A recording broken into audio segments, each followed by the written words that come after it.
Welcome to learn for success. तो कैसे हैं आप सब? आई होप आप सब स्वस्थ होंगे, मस्त होंगे और अपनी लाइफ को अच्छे से एंजॉय कर रहे होंगे और साथ ही साथ अपनी प्रिपरेशन पर भी फोकस कर रहे होंगे। तो चलिए अब कुछ काम की बात कर लेते हैं। अब स्क्रीन देखकर तो आप समझ ही गए होंगे कि आज हम क्या पढ़ने जा रहे हैं।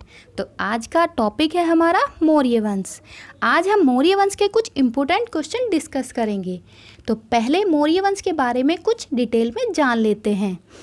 तो मौर्य वंश का टाइम पीरियड क्या था? मौर्य वंश का टाइम पीरियड था 322 ईसा पूर्व से 185 ईसा पूर्व। मौर्य वंश भारत का एक महान और शक्तिशाली क्षत्रिय राजवंश था जिसकी गाथाएं प्राचीन काल से अब तक स्थिर हैं। मौर्य राजवंश की स्थापना का श्रेय चंद्रगुप्त मौर्य और उनके मंत्री चाणक्य या कौटिल्य। चाणक्य का ही नाम कौटिल्य था और इनका एक और नाम था, क्या आप लोग जानते हो? इनका एक और नाम था विष्णुगुप्त। तो इन्हें दिया जाता है। मौर्य वंश एक ऐसा राजवंश था जिसमें बहुत सारे विद्वान और लेखक हुआ करते थे। मौर्य वंश का शासनकाल गंगा नदी से शुरू हुआ था जो बाद में एक विशाल राजवंश के रूप में उभरकर दुनिया के सामने आया। तो चलिए मौर्य वंश साम्राज्य पर शासकों की सूची अवधि देख लेते हैं। तो इसमें सबसे पहले शासक कौन हुए हैं? तो सबसे पहले शासक हुए हैं चंद्रगुप्त मौर्य, जिन्होंने इसकी स्थापना की थी। इनका टाइम पीरियड क्या था? इनका टाइम पीरियड था 322 ईसा पूर्व से 298 ईसा पूर्व। सेकंड थे इनके पुत्र बिंदुसार। बिंदुसार का टाइम पीरियड था 298 ईसा पूर्व से 269 ईसा पूर्व। तीसरे शासक हुए हैं बिंदुसार के पुत्र अशोक। अशोक के बारे में तो बच्चा बच्चा जानता है ना, सम्राट अशोक। तो अशोक का टाइम पीरियड क्या था? 269 ईसा पूर्व से 232 ईसा पूर्व। फोर्थ नंबर पे थे कुणाल। कुणाल का टाइम पीरियड था 232 ईसा पूर्व से 228 ईसा पूर्व। फिफ्थ नंबर पे आते हैं दशरथ। दशरथ का टाइम पीरियड था 228 ईसा पूर्व से 224 ईसा पूर्व।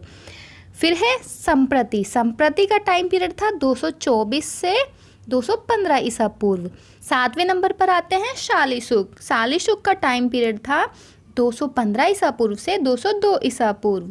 आठवें नंबर पर है देववर्मन। देववर्मन का टाइम पीरियड था 202 से 195 ईसा पूर्व।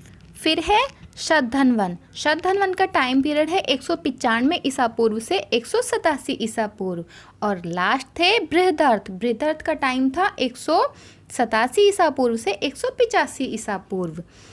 तो यह आंकड़े दर्शाते हैं कि मौर्य काल कितना महान और शक्तिशाली शासनकाल था। चंद्रगुप्त मौर्य के बाद उनके पुत्र बिंदुसार शासन को संभाले जो सन 298 ईसा पूर्व से 269 ईसा पूर्व तक स्थापित रहा। मौर्य साम्राज्य की राजधानी पटना, जो कि पहले क्या थी? पाटलिपुत्र थी, जो 4 प्रशासन में बसी हुई थी, जैसे तोशाली, सुवर्णगिरी, तक्षशिला और उज्जैन। इसके अलावा भी कई महत्वपूर्ण महानगर थे, जैसे समापा, इशिला, कौशाम्बी आदि। अब चलते हैं मौर्य काल से संबंधित महत्वपूर्ण प्रश्नों पर। तो फर्स्ट क्वेश्चन है हमारा, चाणक्य का दूसरा अन्य नाम क्या था? तो ये तो हमने आपको पहले ही बता दिया था। तो चाणक्य का एक नाम कौटिल्य था, एक चाणक्य, और तीसरा क्या नाम था? भट्ट स्वामी, विष्णुगुप्त, राजशेखर या विशाखदत्त। तो आंसर क्या होगा? आप सभी जानते हो ना, तो इसका आंसर होगा विष्णुगुप्त। चलिए सेकंड क्वेश्चन देखते हैं। सेकंड क्वेश्चन है, मैकियावेली के प्रिंस से किसकी तुलना की जाती है? तो किसकी की जाती है? कालिदास का मालविकाग्निमित्र, कौटिल्य का अर्थशास्त्र, वात्स्यायन का कामसूत्र या राजशेखर का तिरुवल्लुवर। तो इसका आंसर क्या होगा? इसका आंसर होगा कालिदास का मालविका अग्निमित्र।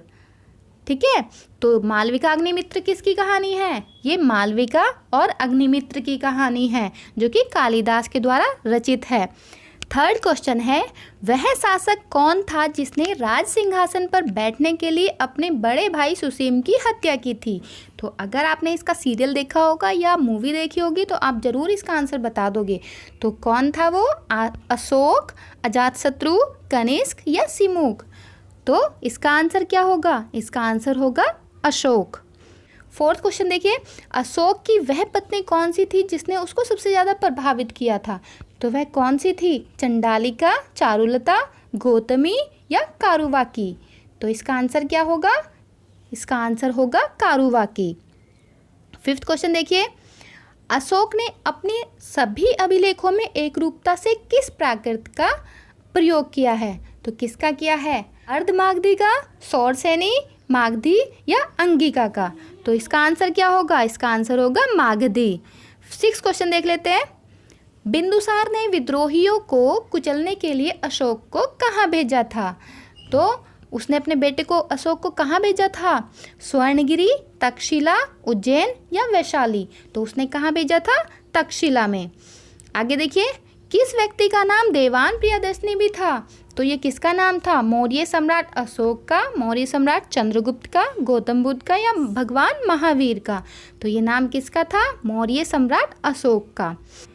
8th क्वेश्चन देखिए, भारत का प्राचीनतम राजवंश कौन सा है? तो भारत का सबसे पुराना राजवंश कौन सा है? मौर्य, गुप्त, कुषाण या कण्व? तो कौन सा था? मौर्य वंश। ठीक है। नेक्स्ट देखिए, कौटिल्य या चाणक्य किसके प्रधानमंत्री थे? तो चंद्रगुप्त द्वितीय के, चंद्रगुप्त मौर्य के, अशोक के या अजातशत्रु के? तो ये तो आप सभी जानते हैं, तो इसका आंसर क्या होगा? चंद्रगुप्त मौर्य के।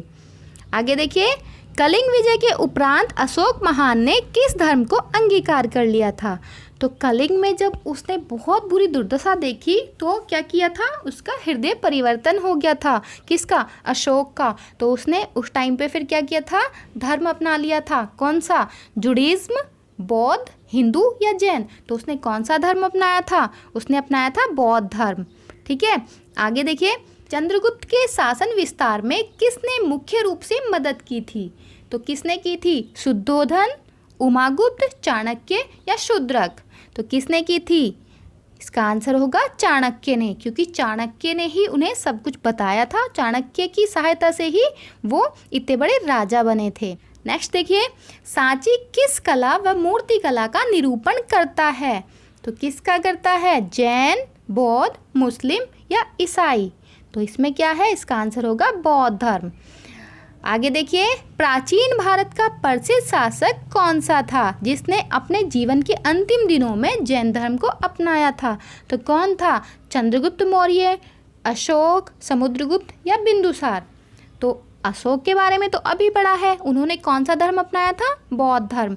तो इसका आंसर क्या होगा? इसका आंसर होगा चंद्रगुप्त मौर्य। आगे देखिए, मौर्य साम्राज्य की स्थापना किसने की थी? तो किसने की थी? बिंदुसार ने, चंद्रगुप्त मौर्य ने, अशोक ने या बिंबिसार ने? तो ये तो आई होप सबको बहुत अच्छे से पता है। तो आंसर क्या है इसका? चंद्रगुप्त मौर्य। नेक्स्ट देखिए, मौर्य साम्राज्य में प्रचलित मुद्रा का नाम क्या था? पण, तोल, काकानी या दिनार? तो इसका आंसर होगा पण। आगे देखिए, अशोक का उत्तराधिकारी कौन था? बौद्ध शिष्य, बिंदुसार, राहुल या महावीर? तो इसका आंसर होगा राहुल। बिंदुसार तो उनके पिता थे ना। आगे नेक्स्ट देखिए, मुद्रा राक्षस के लेखक कौन है? तो मुद्रा राक्षस के लेखक कौन है? अश्वघोष, विशाखदत्त, कालिदास या भास? तो इसका आंसर होगा विशाखदत्त। नेक्स्ट देखिए, सहिष्णुता, उदारता और करुणा की त्रिविध आधार पर राज्यवंश की स्थापना किसने की थी?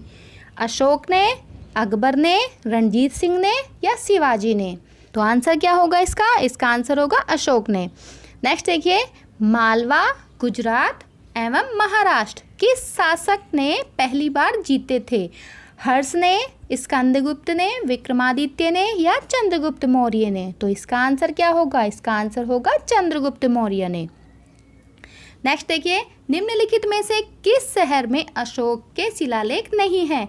गिरनार में नहीं है, कांधार में नहीं है, पाटलिपुत्र में नहीं है या टोकरा में नहीं है? तो किस में नहीं है? आंसर क्या होगा? पाटलिपुत्र। तो पाटलिपुत्र में उनके शिलालेख नहीं है, बाकी सब जगह है। आगे देखिए, अर्थशास्त्र के लेखक के समकालीन कौन थे? तो कौन थे? अशोक, चंद्रगुप्त, चंद्रगुप्त विक्रमादित्य या समुद्रगुप्त?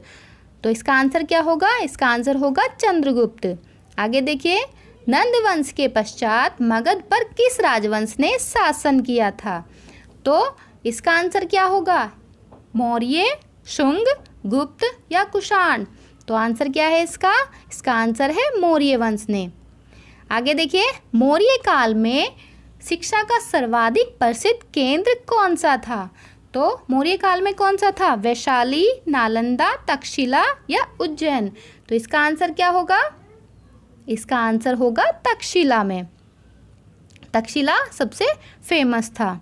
आगे देखिए, मेगास्थनीज के द्वारा लिखे गए पुस्तक का नाम क्या है? तो मेगास्थनीज ने कौन सी पुस्तक लिखी थी? अर्थशास्त्र, ऋग्वेद, पुराण या इंडिका? तो इसका क्या आंसर होगा? इसका आंसर होगा indica. Next and last question देखिए, किसके ग्रंथ में चंद्रगुप्त मौर्य का विशिष्ट रूप से वर्णन किया गया है? भाष, शूद्रक, विशाखदत्त या अश्वघोष? तो इसका आंसर क्या होगा? इसका आंसर होगा विशाखदत्त। तो ये थे हमारे आज के क्वेश्चन। आई होप आपको पसंद आए होंगे। अब एक सेगमेंट है क्वेश्चन ऑफ द डे का। तो आज का हमारा क्वेश्चन है, सम्राट अशोक ने बौद्ध धर्म के प्रचार हेतु श्रीलंका में किसे भेजा था? इसका आंसर आपको कमेंट बॉक्स में देना है और साथ ही साथ ये वीडियो आपको कैसी लगी कमेंट करके ज़रूर बताइएगा। अगर आपको वीडियो पसंद आई तो लाइक एंड शेयर कीजिए और प्लीज़ चैनल को सब्सक्राइब कीजिए। Thanks for watching my video.